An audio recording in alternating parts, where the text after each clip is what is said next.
தமிழா பார்வையாளர்களுக்கு வணக்கம். தமிழ்நாடு அரசு தொழில் முதலீட்டாளர்களை ஈர்ப்பதற்காக 1,00,000 கோடி ரூபாய் முதலீடு ஈர்க்கப்பட்டிருக்கிறது. வெற்றி மாநாடு பத்திரிகைகளில் பக்கம் பக்கமாக விளம்பரம், பத்திரிகையாளர்கள் தவிர்க்கப்பட்டிருக்கிறார்கள். பத்திரிகையாளர்கள், தொலைக்காட்சி செய்தி ஊடகங்கள் தவிர்க்கப்படுகிற பொழுது இது உண்மைக்கு மாறானது. உண்மை 1% இல்லை என்கின்ற சந்தேகம் எழுவதற்கு வாய்ப்பு இருக்கு.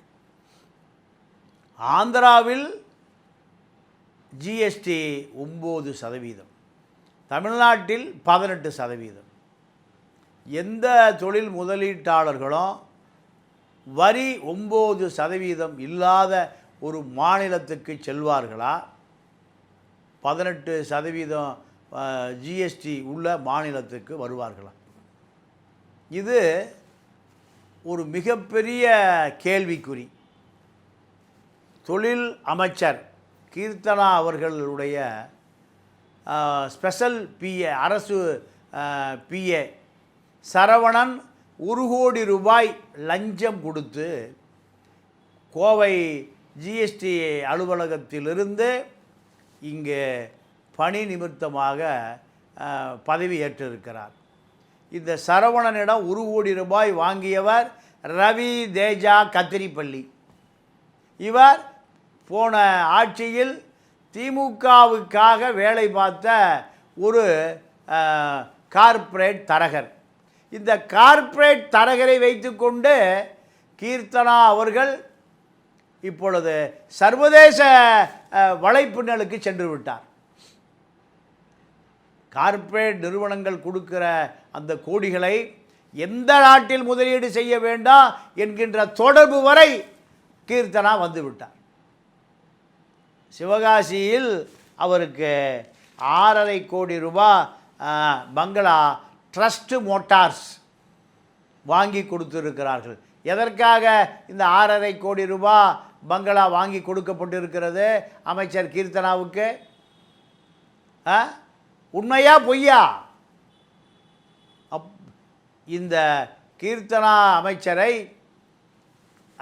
கார்த்திக் என்கின்ற நபர் கடந்த ஆட்சியில் டிஆர்பி ராஜாவுக்கு அத்தனையுமாக இருந்த கார்ப்பரேட் தரகர், அதே போல் மற்றொரு கார்த்தி, இந்த 3 பேர் இந்த துறையை, தொழில்துறையை தவறான பாதைக்கு, யார் கோடிகளை கொடுத்தால் அரசு சலுகைகளை அள்ளி கொடுக்கக்கூடிய பல தவறுகளை செய்ய ஆரம்பித்து இருக்கிறார்கள். கீர்த்தனாவுடைய சொத்துக்கள் உப்பிக்கொண்டே போகிறது. கோடிகளில் குவித்து கொண்டிருக்கிறார். இது உன்னிப்பாக கவனிக்கப்பட வேண்டும். ஊழல் அமைச்சர் டிஆர்பி ராஜா சாம்சங் நிறுவனத்திற்கு ஆதரவாக கம்யூனிஸ்ட் தொழிற்சங்கத்தையே காட்டி கொடுத்தவர்.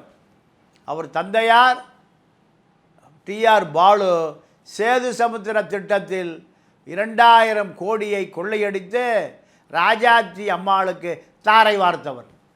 இதுதான் தகுதி இவர்களுக்கு. இவர் டிஆர் பாலு ஒரத்த நாட்டில் சாராய ஆலை அமைப்பதற்கு நிலங்களை கையகப்படுத்தி அந்த ஊர் கிராமத்தையே சுடுகாடாக்கியவர். அவரிடம் ஆலோசகராக இருந்த கார்த்திக்கு இப்பொழுது கீர்த்தனாவுக்கு ஆலோசகர். தந்தையார் லாரி டிரைவர், தாயார் பழைய துணி தைக்கும் ஒரு தையற் கலைஞர். நான் குறைவாக சொல்லவில்லை. ஆனால் இன்று பல கோடிகள் இவருக்கு ஆரம்ப காலத்திலிருந்து உதவியாக இருந்த ஒரு போலீஸ் டிஎஸ்பி இப்பொழுது விரட்டப்பட்டு விட்டார். இவருடைய உயர்விற்கு அந்த காவல்துறை அதிகாரியும் இவருக்கு ஒத்துழைத்திருக்கிறார். எப்படி ஒத்துழைத்தார், எங்கே ஒத்துழைத்தார், எங்கே அறிமுகம், அது ஒரு தனி கதை. இப்படி தொழில்துறை ரகசியமாக 1,00,000 கோடி முதலீடுகள் ஈர்க்கப்பட்டிருப்பதாக சொல்லுவது உண்மைக்கு புறம்பானதா அல்லது உண்மையானதா? ஊடகங்கள் இதை ஆராய்ச்சி செய்கிற மனநிலையில் இல்லை. அத்தனையும் கார்ப்பரேட் முதலாளிகளுடைய கைக்கூலிகளாகத்தான் இந்த ஊடகங்கள் இருக்கிறது. கார்ப்பரேட் முதலாளிகளே இந்த ஊடகங்களை உருவாக்கி வைத்திருக்கிறார்கள். நியூஸ் 18 ஊடகம் அம்பானியினுடையது. சன் தொலைக்காட்சி அது ஒரு கார்ப்பரேட் நிறுவனம், அது திமுக குடும்பத்துக்கு சொந்தமானது. இப்படி இந்த வெண்ணெய் வெட்டி வீரர்கள் இவர்களெல்லாம் அந்த கார்ப்பரேட் நிறுவனம் எதை வாந்தி எடுக்கிறதோ அதை தான் அச்சு ஊடகங்களும் காட்சி ஊடகங்களும் முழுமையாக சொல்லும். எப்படி நீட்டுக்கு எதிராக ஒரு போராட்டம் நடந்து கொண்டு இருக்கிறது, ஆனால் இந்த தினமலர் நம்பியுதிரி பாப்பா நீட்டை ஆதரித்து செய்தி போடுகிறார். கார்ப்பரேட் நிறுவனங்கள் எல்லாம் நாங்கள் படித்து பெரிய பட்டம் வாங்கி நீட்டு பயிற்சி மையத்திலிருந்து தான் நாங்கள் மருத்துவர் ஆனோம் என்று அந்த நீட்டை ஆதரவாக ஒரு களம் உருவாக்கப்படுகிறது. மக்களை குழப்புகிற களம். +2 படித்த மாணவன் மருத்துவக் கல்லூரிக்கு போய் கொண்டிருந்தான். நடுவில் எதற்கு இந்த நீட்டு? 54,000 கோடி ரூபாய் இந்த பயிற்சி மையங்கள், ஆலன் போன்ற பயிற்சி மையங்கள் இந்த மக்களிடமிருந்து சுரண்டுகிறது. இது சுரண்டுவதற்கு தரப்படுத்துவதற்காகத்தான் இந்த நீட் தேர்வு. இதை நியாயப்படுத்துகிற பத்திரிகைகள் தான் இந்த பார்ப்பன பத்திரிகைகள். இப்போ அதே போன்று தான் 1,00,000 கோடி முதலீடு ஈர்த்ததாக சொல்லுகிற அந்த தொழிலதிபர்களுடைய முகவரி என்ன? எந்த தொழிலதிபர் எவ்வளோ 1000 கோடி முதலீடு செய்த 100 தொழிலதிபர்களுடைய பட்டியலை கொடுங்கள், கொடுக்க முடியாது. இப்படித்தான் இந்த ஆட்சி நடக்க இருக்கிறது. இது ஒரு ஆரோக்கியமான போக்கு அல்ல. அடுத்தபடியாக மணல் குவாரிகள், சமுத்ரா மைன்ஸ், விஜய்க்கு நெருக்கமான குடும்பம், விஷ்ணு ரெட்டி நந்தினி ரெட்டி குடும்பம். இவர்கள் ஆந்திராவிலும் கர்நாடகா தெலுங்கானாவில் 50க்கும் மேற்பட்ட வழக்குகள் நிலுவையில் உள்ள ஒரு மோசடி நிறுவனம். இந்த மோசடி நிறுவனத்தினுடைய குடும்ப நண்பர்தான் நமது ஜோசப் விஜய். தமிழ்நாட்டில் ஏறக்குறைய மலைகளை உடைத்து ஜல்லிகளாக பல மாநிலங்களுக்கு கடத்தப்படுகிறது. அதை தடுத்து நிறுத்தியதை பாராட்டுகிறோம். ஆனால் ஏறக்குறைய 4,000 குவாரிகள் இயங்கிக் கொண்டே இருக்கிறது. கேரளாவில் மழை இருக்கிறது, கர்நாடகாவில் இருக்கிறது, ஆந்திராவில் இருக்கிறது. ஆனால் இங்கு கனிம வளம் உடைக்கப்படுகிறது, கடத்தப்படுகிறது. 12,000க்கு மேற்பட்ட கிராவல் குவாரிகளும் இயங்கிக் கொண்டிருக்கிறது. அத்தனையும் திமுக காரனுக்கு சொந்தமானது, அதிமுக காரனுக்கு சொந்தமானது, காங்கிரஸ்காரனுக்கு சொந்தமானது, கம்யூனிஸ்ட்காரனுக்கு சொந்தமானது. இந்த மலைகளை உடைத்து குவாரிகள், கிராவல் குவாரிகள், ஆற்று மணல் குவாரிகள், இப்படி இந்த குவாரிகளெல்லாம் மக்களுடைய கனிம வளத்தை திருடி கோடிகளில் குவிக்கிற இந்த நபர்கள் அத்தனை பேரும் அரசியல்வாதிகள் தான். அத்தனை பேரும் சட்டமன்ற உறுப்பினர்கள், நாடாளுமன்ற உறுப்பினர்கள், இப்படி பல பேருடைய கட்டுப்பாட்டில்தான் 4,000 குவாரிகளும் 12,000 கிராவல் குவாரிகளும் 48 மணல் குவாரிகளும் இயங்கிக் கொண்டே இருக்கிறது. இதை தடுத்து நிறுத்திய நிகழ்ச்சி பாராட்டுகிறோம். ஆனால் இந்த நடைமுறை தொடர்ந்து இயக்கப்படுமா, தொடர்ந்து கண்காணிக்கப்படுமா?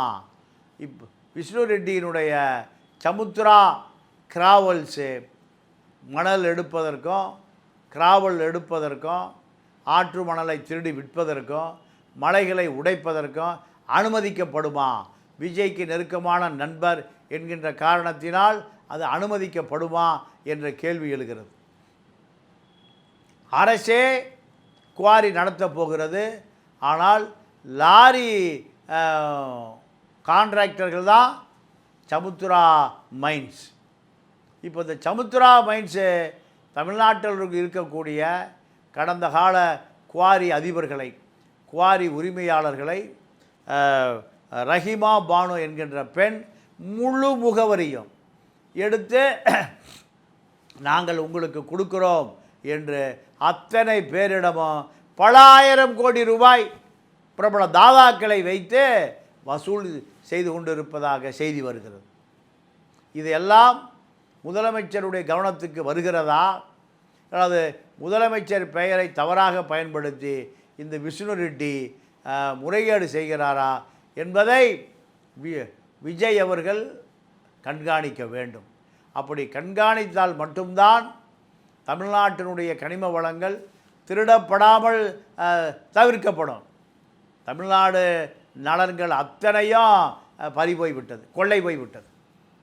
இப்பொழுது இதை ஆந்திராவைச் சேர்ந்த, கர்நாடகாவைச் சேர்ந்த, கேரளாவைச் சேர்ந்த மார்வாடிகள், பார்ப்பன பனியா மார்வாடி மலையாளிகள் தான் தமிழ்நாட்டினுடைய வேட்டைக்காடாக மாறியிருக்கிறது. இதற்கு திராவிட இயக்கமும் ஒரு காரணம். திராவிட இயக்கம்தான் காரணம். இவர்களுக்கு எந்த தொலைநோக்கு பார்வையும் இல்லை, எடப்பாடிக்கும் இல்லை, ஸ்டாலினுக்கும் இல்லை. திருடி தின்பது தான்.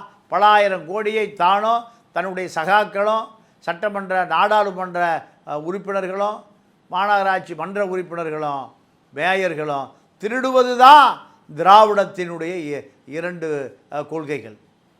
இதை நீண்ட நாட்களாக மொத்த கனிம வளத்தையும் திருடியவர்கள் இவர்கள் தான்.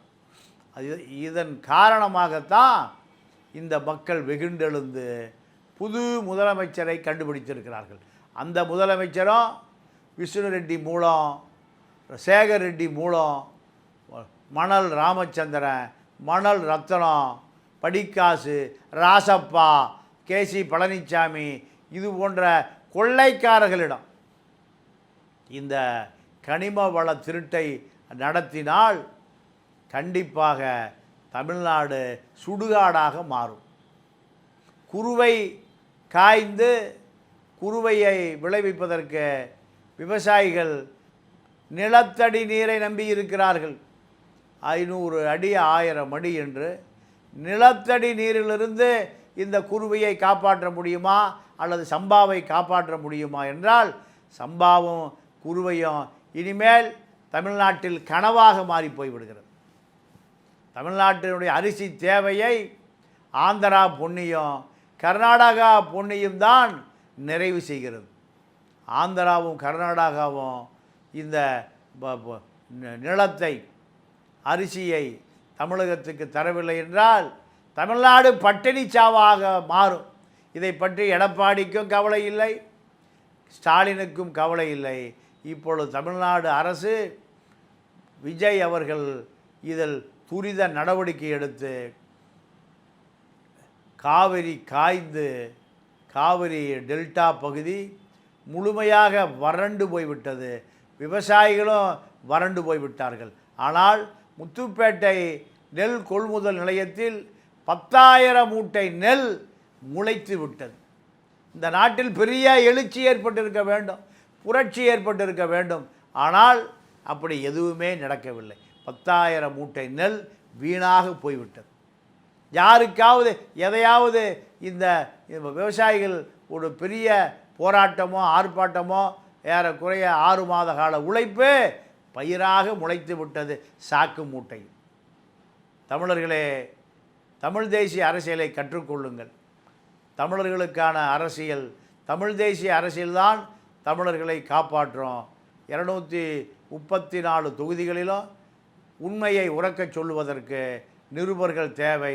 தகுதியானவர்கள் விண்ணப்பிக்கவும் தொடர்பு கொள்ளவும். நன்றி, வணக்கம்.